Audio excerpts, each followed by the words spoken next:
Lorry தொழில் செய்து கொண்டிருக்கும் லாரி டுடே டிவி வாசகர்கள் அனைவருக்கும் லாரி டுடே ஜெயக்குமாரின் அன்பு கலந்த வணக்கத்தை தெரிவித்துக் கொள்கிறேன். இப்போ நம்ம சங்ககிரி லாரி ஓனர்ஸ் அசோசியேஷனுடைய செயலாளர் திரு கே நடேசன் அவர்களை ஒரு சிறப்பு பேட்டி, நேர்முக பேட்டிக்காக ஒரு சிறு தொகுப்பை இப்போ நம்ம பார்க்க போகிறோம். லாரி டுடே வாசகர்களுக்கு மீண்டும் தெரிவிக்கிறது என்னென்னா, லாரி தொழில் சம்பந்தப்பட்ட அனைவரையும் ஒருங்கிணைப்பது தான் லாரி டுடே டிவியினுடைய முக்கிய நோக்கம். அதனால் இந்த லாரி டுடே டிவிக்கு சப்ஸ்கிரைப் பண்ணிக்கோங்க. அவசியம் மறக்காமல் அந்த பெல் ஐக்கானை கிளிக் பண்ணிங்கன்னா தான், ஆளுங்கிற ஆப்ஷனை கிளிக் பண்ணால் தான் அந்த நோட்டிஃபிகேஷன் வரும். இல்லைனாலும் நீங்கள் சப்ஸ்கிரைப் பண்ணது வேஸ்ட்டாக தான் இருக்கும். நம்ம சேனலில் டீட்டெயில்ஸ் பார்க்கும்போது நிறைய பேர் சப்ஸ்கிரைப் பண்ணியிருக்கீங்க, ஆல் ஐக்கானை கிளிக் பண்ணாமல் இருக்கீங்க. மறக்காமல் அதையும் பண்ணி வச்சுக்கிங்க. அப்போ தான் வீடியோ போட்ட உடனே நோட்டிஃபிகேஷன் உங்களுக்கு வரும், நீங்கள் பார்க்க முடியும். நன்றி, வணக்கம். வணக்கம். நான் சங்ககிரி வட்டம் ஐவேலி கிராமத்தில் கந்தசாமி மற்றும் சின்னப்பாப்பால் ஆகியோரின் மகனாக பிறந்தவன். அதாவது சுவாரஸ்யமான இன்னொன்று என்னென்னாங்க, நம்ம முதல்ல லாரி வாங்குறப்போ நான் உங்கள்கிட்ட முதலே சொல்லியிருந்தேன். அதாவது என்னென்னா, 90,000 ரூபாய் கை காசும் 1,20,000 ரூபாய் பேங்க் லோனும் நாங்கள் போட்டோம். அதாவது ஒரு லாரி வாங்குறதுக்கு 2,20,000 ரூபா லாரியை 1984 1,20,000 ரூபா கடனும் 90,000 ரூபா கையிலேருந்து போட்டோம். இன்னும் 10,000 ரூபா அந்த டீசல் அட்வான்ஸ் அதெல்லாம் போடுறதுக்காக பரட்டி போட்டது. அவ்வளோ இன்வெஸ்ட் பண்ணி தான் அந்த லாரி தொழிலை வாங்கி நம்ம சக்ஸஸ்ஃபுல்லாக நடத்த முடிஞ்சுது. ஏன்னா என்ன நடந்தாலும் நம்ம கடனை கட்டிட முடியும். ஏன்னா எங்கள் அப்பா டிரைவரு, எங்கள் மாமா டிரைவரு, நான் அந்த வண்டியிலே ஹெல்ப்பர். அப்போ எங்கள் 3 பேர்த்தோட படிகாசு கூட எவ்வளோ இருக்கும் அப்படின்னு ஒரு அசாதாரண நம்பிக்கை வச்சு தான் போனோம் அன்றைக்கி. பட் அதை அதுக்காக வேண்டி நம்ம தொழிலில் தவறான வழியில் நாங்கள் போகவே இல்லை. அதான் நான் சொன்ன மாதிரி லைட் லோடு ஓட்டி மீதி பண்ணுங்கிற கான்செப்ட்லேயே நாங்கள் ஓட்டுவோம். அந்த மாதிரி ஓட்டி நாங்கள் அந்த தொழிலை சக்ஸஸ்ஃபுல்லாக பண்ணோம். ஆனால் இந்த காலகட்டத்தில் இப்போ பார்த்தோம்னா சில வெறும் 1 லட்ச ரூபா வச்சுட்டு கூட இன்றைக்கி 40 லட்ச ரூபா லாரியை வாங்கக்கூடிய சூழ்நிலை ஆகிடுச்சு. இது சரியான கான்செப்ட் இல்லை. இன்றைக்கி ஃபைனான்ஸ் கம்பெனி அவங்கெல்லாம் கொண்டு பணம் கொடுக்குறாங்கங்கிறதுக்காக நாம் எப்படி வேணாலும் பண்ணிடலான்னு பண்ணி தான் நிறைய பேர் சிக்கலுக்கு ஆளாயிடுறாங்க. அது ரொம்ப பொறுமையாக நிதானமாக செய்ய வேண்டிய வேலை. இது எந்த நேரத்துலையும் நம்ம சரிக்கு மட்டும் விழக்கூடாதுங்கிறதுல உறுதியாக இருக்கணும். நாங்கள் அந்த உறுதியோடு, எங்கள் அப்பா எங்களுக்கு சொல்லிக் கொடுத்த அந்த உறுதியில் தான் இன்றைக்கி வரைக்கும் அந்த தொழிலை கஷ்டம் வரும், ஆனால் அதை சமாளிக்கணும். அதுதான் நம்மளுடைய இது. ஏன்னா அந்த கஷ்டம் முடிகிற போது பார்த்திங்கன்னா தொழில் நல்லாயிருக்கும். ஏன்னா பல பேர் கஷ்டத்தில் சிக்கியிருப்பாங்க. நாம் அதை சமாளித்து வரக்கூடிய திறமையை நம்ம கையில் வச்சுருக்கணும். அப்படி வந்ததுனால தான் நாங்கள் இன்றைக்கி வரைக்கும் லாரி தொழிலில் நான் மோசம், அது செய்யக்கூடாத தொழில், இது செய்யக்கூடாது அப்படிங்கிற எண்ணமெல்லாம் இல்லை. இன்றைக்கி வரைக்கும் நாங்கள் போக வேண்டிய அந்த பர்டிகுலர் ஸ்பீடில் போயிட்டு இருந்தால் ஒரு பிரச்சனையுமே இல்லை. நீங்கள் போயிட்டே இருக்கலாம். இன்வெஸ்ட்மெண்ட்டு உங்களோட சொந்தமான இன்வெஸ்ட்மெண்ட் அதிகமாக இருக்கணும், ஃபைனான்ஸில் கடன் கம்மியாக இருக்கணும். அதே நேரத்தில் முறையாக தொழில் பண்ணணும். எப்படின்னா, ஒரு நடுவில் ஒரு மீடியேட்டரே இல்லாமல் நேரடியாக பார்ட்டிட்டு போய் இன்றைக்கி லோடு ஏற்ற நிறைய பேர் தயாராகிட்டாங்க. அதுவே என்னை பொறுத்த வரைக்கும் தவறான விஷயம். ஏன்னா அவங்க நம்மளை ஒரு ட்ரிப்புக்கு வாடகை போடுவாங்க, அடுத்த ட்ரிப் உனக்கு என்ன வாடகை போடுவாங்க, மார்க்கெட்டில் என்ன வாடகைன்னு உங்களுக்கு தெரியாது. உங்களுக்கு தேவை என்ன, லோடு அது மட்டும் தான் கேட்குறீங்க. நாம் என்ன நினைக்கணும், எனக்கு என்ன மீதி ஆகுங்கிறத நீங்கள் பார்க்கணும். முதல்ல எனக்கு என்ன மீதி, இதை நீங்கள் பார்க்கணும். அதை பார்க்காம இன்றைக்கி அவசரப்பட்டு நிறைய பேர் சிக்கிக்கிறாங்க. அது என்னென்னா, காலத்தின் கட்டாயம் அப்படியெல்லாம் போயிட்டுருக்குது. பணம் ஈஸியாக கிடைக்குது. அதாவது காலையில் போய் கையெழுத்து போட்டால் சாயந்தரம் லாரி வாங்கிட்டு வந்துடலாங்கிற சூழல் வந்துடுச்சு. ஆனால் அதே நான் சொன்னேன், அந்த 1984 வாங்கின முதல் லாரி பேங்க் லோனுக்காக, நம்புறீங்களா இல்லை தெரியல, 6 மாதம் நடந்தோம். 6 மாதம் நடந்து தான் நாங்கள் அந்த லோனை வாங்க முடிஞ்சுது. அதாவது நம்ம நிலத்தை அடமானமாக கொடுத்து வாங்குகிறோம், இருந்தாலும் அதுக்கான கவர்மெண்ட் ப்ரொசீஜர்ஸு இதெல்லாம் வாங்கி பேங்க்கில் கொடுத்து அவங்க அது அப்ரூவல் நம்ம கொடுக்குறது கிட்டத்தட்ட 6 மாதம் ஆச்சு. அந்த மாதிரி சிரமப்பட்டு வாங்கின காலத்தில் தொழில் மேலே ரொம்ப பக்தி மரியாதை அதிகமாக இருந்துச்சு. அன்றைக்கி அந்த லாரியே பார்த்திங்கன்னா உள்ள கார் மாதிரி வச்சுருப்பாங்க, அவ்வளோ சுத்தமாக. நாங்கள் வண்டியில் போன காலத்துலலாம் அது ஒரு கோயில் மாதிரி வச்சுருந்த காலம். இன்றைக்கி என்னாச்சு, லாரி வாங்குறது ஒரு ஈஸியான ஆனதுனால அதுக்கு ஒரு மதிப்பே இல்லை. யார் வேணால் என்ன வேணால் பண்ணலாம், எப்படி வேணால் பண்ணலாம், யார் வேணால் ஓட்டலாம்.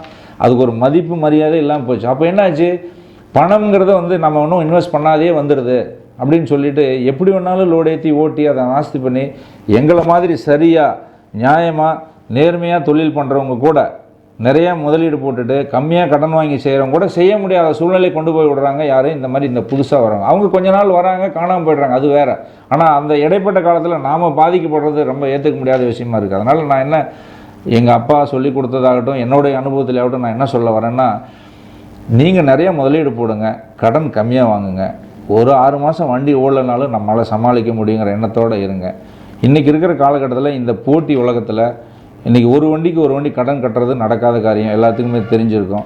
இன்றைக்கி ஒரு 10 வண்டிக்கு ஓனராக இருக்கிறீங்கன்னா குறைஞ்சபட்சம் ஃப்ரீயாக இருங்க. வட்டி கட்டணும்னு என்ன நமக்கு என்ன தலையெழுத்தா? மீதி கடன் இல்லாத வண்டி ஓடனா அந்த வட்டி நீங்களே வச்சுக்கோங்க, அதில் என்ன பிரச்சனை?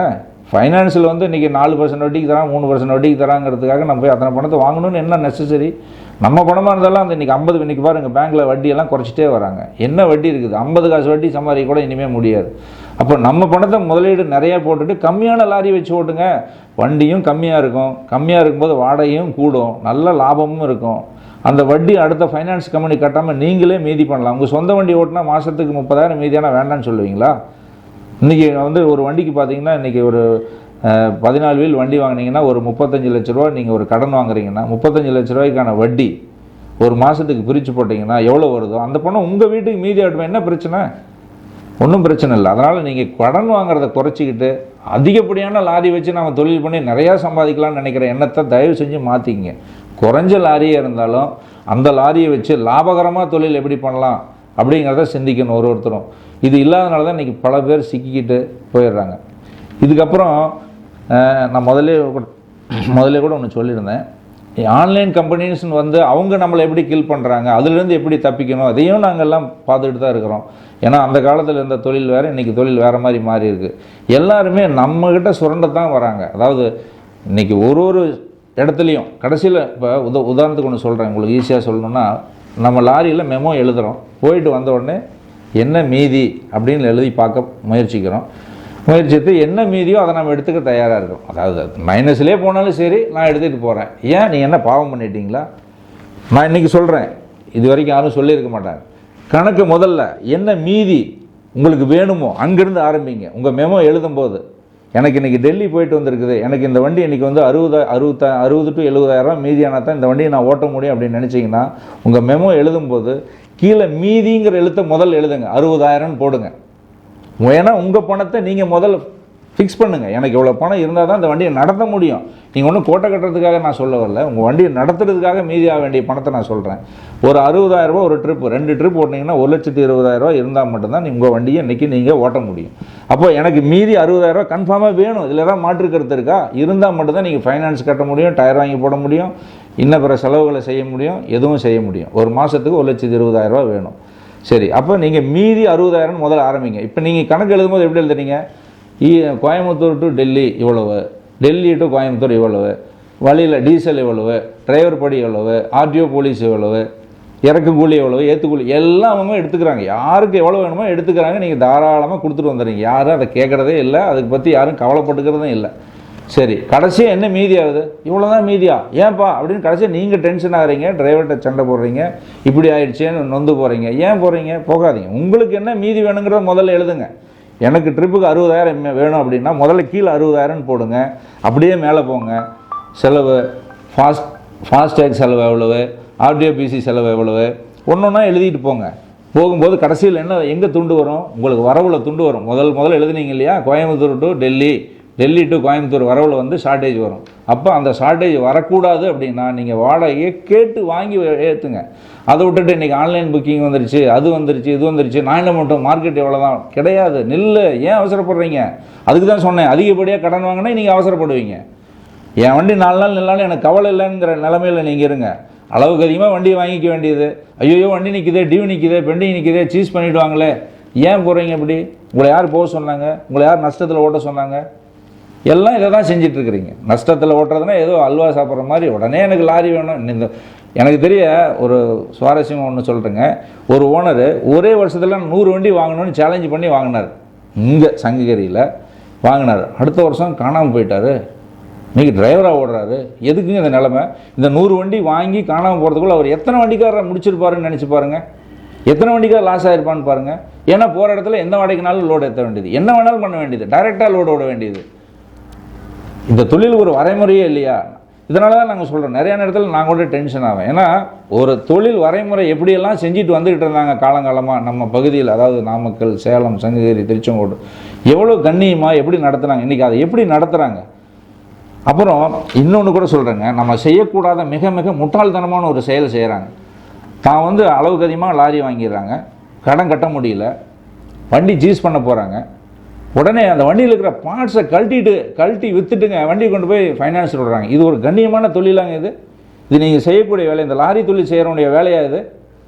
கொஞ்சம் கூட ஒரு அர்த்தமில்லாத செயல். ஒரு வண்டியில் இருக்கிற பொருளை கழட்டிக்கிட்டு நீங்கள் என்ன அப்படி என்ன கோட்டை கட்டிடுவீங்களா? திருப்பி நீங்கள் நாளைக்கு போய் அந்த தொழில் பண்ண வேண்டாமா?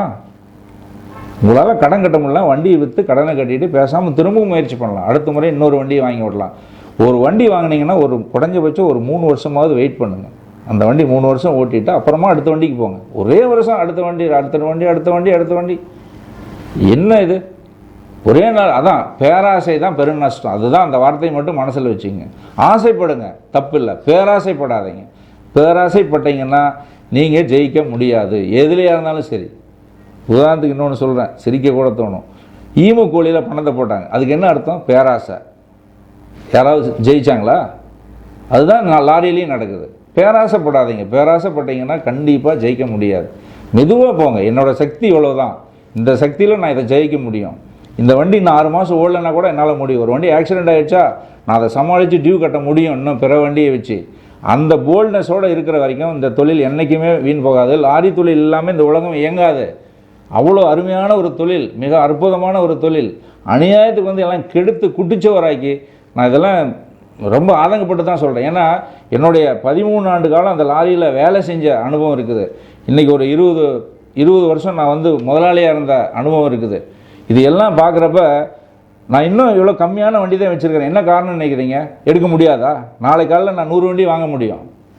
வாங்க மாட்டேன். வாங்கினா என்ன நடக்கும்? நானும் காணாமல் போயிடுவேன். அதனால் எல்லாத்துக்கும் நான் ஒரு வேண்டுதல் என்ன கேட்குறேன்னா, தயவு செஞ்சு உங்களுடைய சக்தி என்ன, உங்களால் எத்தனை வண்டி ஓட்ட முடியும், உங்களுக்கு என்ன திறமை இருக்குது அப்படிங்கிற கணக்கு போட்டு பண்ணுங்கள். இன்றைக்கி வந்துட்டு உங்களால் இன்னும் பல பேர் பாதிக்கப்படுறாங்க. இன்னொரு முக்கியமான விஷயங்க, அதாவது எல்லா லாரி உரிமையாளருக்கும் நான் என்ன கேட்டுக்கிறேன்னா, இன்றைக்கி வந்து வண்டி வந்து நிறையா ஆயிடுச்சு மார்க்கெட்டில். நம்ம வாரிசுகள் நிறைய உருவாயிட்டாங்க. தொழில் இல்லை, வெவ்வேறு அரசாங்கத்திலேருந்து வெவ்வேறு தொழில் நிறையா செஞ்சு கொடுக்க முடியல. ஃபேக்ட்ரிஸ் அது இதெல்லாம் வரல. நம்ம சுயமாக தான் தொழில் செய்ய வேண்டிய சூழல் இருக்கிறதுனால தான் இவ்வளோ லாரியை நம்ம வாங்க வேண்டியிருக்கு. ஏன்னா இன்றைக்கி வந்து ஒரு குடும்பம் வந்து இன்றைக்கி 2 ஆகி 4 ஆகி பெருகி இருக்கிறோம். அப்படி இருக்கும்போது நம்ம தொழில் வேணுங்கிறதுனால நிறைய பேர் இந்த கால்குலேஷன் போடாமே லாரி வாங்கிட்டோம். சரி, வாங்கிட்டோம், பண்ணிட்டோம், ஓட்டுறோம். இன்றைக்கி இதுலேருந்து எப்படி தப்பிச்சு வரலாம் அப்படின்னா, இங்கே ஒருத்தருக்கு ஒன்று சொல்கிறேன். ஒரு ஊரில் வந்து இன்றைக்கி கோயம்புத்தூரில் ஒரு வண்டி போய் உங்களுக்கு லோடு இறக்கிட்டு இருக்குது. மேலே நார்த்துலேருந்து வந்திருக்குன்னு வச்சுக்கோங்க. உதாரணத்துக்கு எம்பியிலேருந்து வந்திருக்கு. நீங்கள் கோயம்புத்தூரில் இறக்கிட்டு திருப்பி நீங்கள் இண்டூருக்கு ஒரு லோடு கேட்குறீங்க அப்படின்னா, ஒரு தயவு செஞ்சு ஆன்லைன் புக்கிங் லோடுக்கு போயிடாதீங்க. ஏன்னா முதல் நாள் என்ன வாடகைக்கு போச்சுன்னே உங்களுக்கு தெரியாது. அதனால் புரோக்கர் ஆஃபீஸுக்கு போங்க. நம்ம புரோக்கர் ஆஃபீஸ் இல்லாத நம்ம சக்ஸஸ் பண்ண முடியும்னு நீங்கள் நினைக்காதீங்க. அது வேண்டாம். அது என்றைக்கு இருந்தாலும் நம்மளை கொண்டு போய் குழியில் தள்ளிடும். புரோக்கர் ஆஃபீஸ் போங்க. முதல் நாள் என்னென்ன லோடாச்சு, என்ன வாடகைக்கு போச்சு பாருங்கள். அதே இண்டூருக்கு லோடு ஆகிருக்கும். நீங்கள் ரெகுலராக ஒரு புரோக்கர் ஆஃபீஸ் வச்சுங்க. ஒரு புரோக்கர்கிட்ட மட்டும் லோடு எடுத்துங்க. 4 புரோக்கர்கிட்ட போய் டர்ன் போட்டிங்கன்னா 4 பேரும் உங்களை நம்ப மாட்டாங்க. நாளைக்கு உங்களுக்கு 4 இடத்துலையும் லோடு கிடைக்காம போயிடும். அதனால் ஒரு ஆளை நம்பிக்கையோடு வச்சு ஓட்டுங்க. அந்த ஒரு ஆளுகிட்ட போய் நீங்கள் கேட்கும்போது என்ன கேட்கணும்னா, நேற்று என்ன வாடகை போச்சு என்னங்கன்னு கேளுங்க. அடுத்த நாள் நீங்கள் வந்திருக்கிறீங்க, அண்ணா நீங்கள் மார்க்கெட்டில் 20 வண்டி இருக்குது, அதனால் வாடகை 1000 ரூபா கம்மியாக சொல்கிறேன் அப்படின்னு சொன்னால் ஒரு காலம் ஒத்துக்காதீங்க. வாடகையை குறைக்கிறதுக்கு ஒத்துக்காதீங்க. வாடகை நீங்கள் ஏற்ற வேண்டாம். ஏன்னா நீங்கள் வந்து ஆக்சுவலாக நம்ம என்ன கேட்கணும், இன்றைக்கி கொஞ்சம் சேர்த்தி கொடுன்னு தான் நீங்கள் கேட்கணும். ஆனால் வியாபார ரீதியாக அட்லீஸ்ட் நம்ம என்ன செய்யலைன்னா குறைக்காதீங்க. ஒவ்வொரு ஊர்லேயும் நம்ம வாடகை குறைக்கிறதுக்கு அலோவ் பண்ணலைன்னாவே நம்ம வாடகை வந்து பெருசாக கீழே விழுவாது. இப்போ இன்றைக்கி வந்து ஒன்ஸ் வாடகை ஏறுதுன்னா, வண்டி ஷார்ட்டேஜ் ஆகும்போது வாடகை ஏறிடுச்சு. வாடகை இறக்குனாங்கன்னா இறக்கிறதுக்கு ஒத்துக்காதீங்க. இன்றைக்கி ஆல்ட் ஆகுமா ஆகிட்டு போகுது. அதுக்கு தான் சொன்னேன், அகலக்கால் வச்சுட்டிங்கன்னா நீங்கள் ஆல்ட் ஆகக்கூடாதுன்னு பறக்கிறீங்க. உடனே கம்மி வாடகை சொன்னாலும் ஏற்றிட்டு போக ஆரம்பிச்சிடுறீங்க. அது இப்படி போகாதீங்க. இன்றைக்கி உதாரணத்துக்கு இண்டூருக்கு வந்து 70,000 ரூபா வாடகை ஒன்று சொல்கிறாங்கன்னா, நாளைக்கு வந்து அண்ணா இன்றைக்கி வண்டி நிறைய வந்துருச்சு 68,000ன்னு சொன்னால் எப்படி 2,000 ரூபா குறைச்சி ஏற்றுவீங்க? உங்களுக்கு என்ன விலை குறைஞ்சிருச்சு? டீசல் குறைஞ்சிருக்கா, இல்லை வழியில் ஏதாவது குறைஞ்சிருச்சா, இல்லை படிகாம்ஸ் குறைஞ்சிருக்கா, வண்டி குறைஞ்சிருக்குதா, என்ன குறைஞ்சிருக்கு? ஏன் குறைக்கிறீங்க 2,000 ரூபாயை? அட்லீஸ்ட் நம்ம ஒற்றுமை இல்லாமல் வாடகையை ஏற்ற முடியலனாலும் இறக்கிறது கூடாமல் பண்ணலாமே. அந்த புரோக்கர் ஆஃபீஸில் வாடகையை இறக்கி விடாதீங்க. இல்லைனா நீங்கள் என்ன பண்ணுறீங்க, உங்கள் ஊர் எந்த ஊராக இருந்தாலும் சரி, அங்கே உள்ள அசோசியேஷனுக்கு ஃபோன் பண்ணி சொல்லுங்கள், இந்த ஆஃபீஸில் நேற்று போன வாடகை இது, இதை விட நீங்கள் குறைச்சி சொல்கிறாங்க, ஏற்றாதீங்க. சங்கத்துக்கு சொல்லுங்கள். இதெல்லாம் நீங்கள் ஒவ்வொரு சங்கத்துலேயும் கூட ஆக்ஷன் எடுக்கலாம். அந்த புரோக்கர்கிட்ட இனிமேல் போகாதீங்கன்னு சொல்லலாம். அப்போ அந்த புரோக்கருக்கு ஒரு பயம் வரும். ஓ, வாடகை குறைச்சாக்க நம்மகிட்ட வண்டி வராது, நாளைக்கு வாடகை குறைக்காமல் ஏற்றணும். இல்லையா ஒரு நாள் நிறுத்துங்க, என்ன ஆகிடும்? இந்த மாதிரி நேரத்தில் என்ன ஆகுதுன்னு நீங்கள் கேட்கலாம். என்ன நடக்குன்னா, ஃபோன் பண்ணி வழியில் அண்ணா நீ அப்படியே போய் லோடு ஏற்றிட்டு போயிடனா இந்த வாடகைன்னா அவரு ஓடிடுவார். ஏன்னா தான் நம்மள மாதிரி நிறைய கணக்கு போடாத லாரி வாங்கி வச்சவங்க தான் நிறைய இருக்கிறோமே. சொல்லிட்டா போதும், எனக்கு லோடு சொன்னால் போதும், என்ன மீதியாவது. இன்றைக்கி ஒரு கான்செப்ட் நான் தெரிஞ்சுக்கிட்டது என்னென்னா, என்ன மீதியாகுதுங்கிற மேட்டரே கிடையாது நம்ம லாரி ஓனருக்கு. எனக்கு லோடு வேணும், வண்டி நிற்கக்கூடாது, ஓடணும் ஓடணும் ஓடணும். ஓடி என்னையா பண்ணுவீங்க? மீதி ஆனால் தானே லாபம். இந்த மீதி ஆகுதா அந்த கால்குலேஷன் போடுறோமா? சரி, அப்படியே ஃபோனில் கேட்டு ஒரு லோடு சொன்னால் கூட ஆஃபீஸில் எத்தனை வண்டி இருக்குது, அங்கே இருக்கிற வண்டிக்காரர்கிட்ட ஃபோனை கொடுன்னு சொல்லி கூட கேட்கலாம். நேற்று என்ன வாடகை போச்சு, இன்றைக்கி என்ன வாடகை போகுது, இது உண்மையா சரியா ஏற்றலாமா? ஏன் நம்ம ஒருத்தர் நம்புறதில்ல. ஒருத்தர் ஏமாற்றிட்டு லோடு ஏற்றிட்டு போகிறதுக்கு தான் பறக்கிறோமே ஒழிய ஒருத்தர் நம்புறதுக்கு தயார் இல்லாமல் இருக்கிறோம். இது நம்ம செய்யணும். எந்த அளவுக்கு சாத்தியங்கிறத நம்ம இன்னும் கூட யோசிக்கலாம். ஆனால் சாத்தியப்படுத்தினா மட்டும்தான் நம்ம ஜெயிக்க முடியும். இது எந்த மாற்று கருத்தும் இருக்கிற மாதிரி எனக்கு தெரியல. இதை சாத்தியப்படுத்தியே ஆகணும், இல்லைன்னா நம்ம காணாமல் போயிடுவோம். இல்லைன்னா ஃப்யூச்சரில் என்ன, இன்னும் 15 வருஷத்தில் ஸ்கிராப்பேஜ் பாலிசின்னு ஒன்று கொண்டு வராங்க, 5 வருஷத்துக்கு அப்புறம் ஓட்டக்கூடாதுன்னு சொல்லி. இதெல்லாம் வந்துருச்சுன்னா நம்ம வண்டியை 5 வருஷத்துக்கு நாம தான் ஓட்டணும். அப்படி ஒரு சூழல் வரப்போகுது. நீங்கள் வண்டியெல்லாம் விற்று மாற்றியெல்லாம் பண்ணிகிட்டு இருக்கிறதுக்கான சூழல் ரொம்ப குறைஞ்சிடும். 15 வருஷம் நாமளே ஓட்டி ஸ்கிராப் பண்ண வேண்டி தான். அப்படி பண்ணும் காலத்தில் உங்கள் வண்டியோட இன்றைக்கி காஸ்ட் ஒரு 30 லட்ச ரூபா ஒரு லாரி ஆகுதுன்னா, இந்த 30 லட்ச ரூபாயை 15 வருஷத்துக்கு பிரிச்சுக்குங்க. வருஷத்துக்கு 2 லட்சம். அப்போ மாதத்துக்கு எவ்வளோ வருங்க? கிட்டத்தட்ட 16,000 ரூபா வரும்னு நினைக்கிறேன். மாதத்துக்கு 16,000 ரூபா டெப்ரிசியேஷன் காஸ்ட்டு நான் சொல்கிறது. அப்போது ஒரு நாளைக்கு கிட்டத்தட்ட 500 சில்லற ரூபா வரும். அப்போது ஒரு நாளைக்கு உங்களுக்கு இன்றைக்கி மீதி ஆகிறத விட 500 சில்லற ரூபா சேர்த்து மீதியானால் மட்டும்தான் இந்த வண்டியை நீங்கள் 5 வருஷத்தில் ஸ்க்ராப் பண்ணால் உங்களுக்கு நஷ்டம் இல்லை.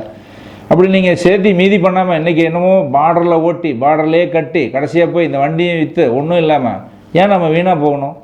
அதனால் நம்ம தொழில், நம்ம லாரி, வாடகை நாம் தான் ஃபிக்ஸ் பண்ணணும். அந்த எண்ணத்தை முதல்ல மனசில் கொண்டுட்டு வாங்க. வாடகை நம்ம கேட்கணும்.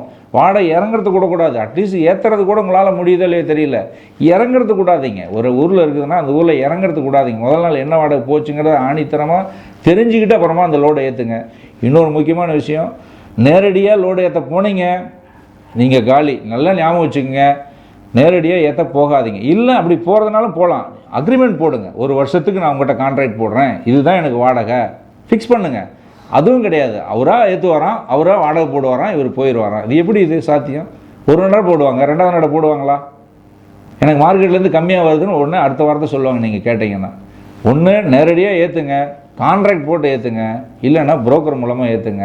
அப்போ தான் எந்த ஒரு மார்க்கெட்டில் நெளிவு சுழிவு இருந்தாலும் உங்களுக்கு தெரியும். இல்லைனா கண் கட்டி விட்ட மாதிரி போய் பாட்டிகிட்ட சிக்கிக்கிங்க. அந்த மாதிரி சிக்கின ஆட்கள் நீங்கள் காணாமல் போயிட்டாங்க. தயவு செஞ்சு நான் கேட்குற முக்கியமானது, நேரடியாக லோடு கான்ட்ராக்ட் இல்லாமல் ஏற்றாதீங்க. அவங்க நம்மளை கண்டிப்பாக காப்பாற்ற மாட்டாங்க. அவங்களுக்கு எவ்வளோ மீதி ஆகுதோ அதை தான் அவங்க பார்ப்பாங்க. அதுபோல் நமக்கு என்ன மீதி ஆகணுங்கிறத நாம் தான் பார்க்கணும். லாரி தொழில் ரொம்ப கேர்ஃபுல்லாக பண்ணிங்கன்னா இன்றைக்கும் நல்ல தொழில். இன்றைக்கும் சொல்கிறேன், நல்ல தொழில். இந்த லாரி இல்லாமல் அவங்களால பொருள் எடுத்துகிட்டு போக முடியாது. நம்மளை நாமளே அழிச்சிக்கிறோம். அதனால் தயவு செஞ்சு இதில் ரொம்ப கேர்ஃபுல்லாக இருந்து ஓட்டுங்க. அடுத்த தலைமுறை இந்த தொழிலை செய்யணும் அப்படின்னா சில வரைமுறைகள் நம்ம செய்யணும். உதாரணத்துக்கு இன்றைக்கி சங்ககிரி லாரி ஓனர் அசோசியேஷன்லேயே ஹைட்டு சைடு ஏற்றி அதிக லோடை கொண்டு போக வேண்டாம்னு சொல்லி மிக அருமையாக ஒரு செயல் திட்டத்தை தீட்டி அருமையாக சக்ஸஸ் ஆகி இன்றைக்கி போயிட்டுருக்குது. அதனால் இன்றைக்கி 30 லோடு ஆகிற இடத்துல 40 லோடு ஆகிட்டு இருக்குது. நீங்கள் நம்புறீங்களோ இல்லையே தெரியாது. 30 லோடு. அப்போ ஒரு 10 வண்டி இன்றைக்கி லோடு அதிகமாக ஏற்றும் போது வண்டி தேங்கிறது குறையுது. தேங்கிறது குறையும் போது வாடகை இறங்கிறது குறையுது. வாடகை ஸ்டேபிளாக இருக்கிறதுக்கான வாய்ப்பு இருக்குது. அதனால் யாரும் ஹைட்டு சைடுன்னு சொல்லி ஏற்றி தேவையில்லாமல் ஒரு வண்டியில் போகிற 3 வண்டியில் போகிற லோடை 2 வண்டியில் ஏற்றுறது, ஒரே வண்டியில் கூட ஏற்றுறாங்க. அது நான் சங்கிலே சொல்கிறேன், வெக்கக்கேடு. ஒரு சில உரிமையாளர்கள் இந்த பேச்சை சங்கத்தின் பேச்சை கேட்காம அவங்க சௌரியத்துக்கு ஏற்றி ஓட்டிகிட்ருக்காங்க. இது மிக மிக தவறான செயல். இந்த செயல் செஞ்சாங்கன்னா அதுக்கான தண்டனை இயற்கை கொடுக்கும், யாரும் கொடுக்க வேண்டியதில்லை. ஏன்னா ஊரில் எல்லோரும் ஒரு மாதிரி இருக்கும்போது நான் மட்டும் ஒருத்தர் தனியாக பண்ணோம்னா அது சரியான செயலாக இருக்காது. அப்படி தயவு செஞ்சு யாரும் செய்யாதீங்கன்னு திரும்ப கேட்டுக்கிறேன். இந்த தொழிலை காப்பாற்றுங்க. அடுத்த தலைமுறை இந்த தொழிலை செய்ய வழி விடுவோம். அனைவருமே அடுத்த தலைமுறைக்கு விட்டுட்டு போகணுங்கிறாங்க. நாம் இந்த தொழிலை விட்டுட்டு போவோமா தெரியல, அழிச்சிட்டு போயிடுவோமோ அப்படிங்கிற எண்ணம் தான் எனக்கு இருக்குது. சாதாரணமாக இயற்கை இன்றைக்கி மரம் வளர்த்துறவங்க கூட மரம் நிறையா வளர்த்துங்க, நிறையா மரம் வளர்ந்தால் தான் அடுத்த தலைமுறை பிழைக்கும் அப்படின்னு சொல்கிறாங்க.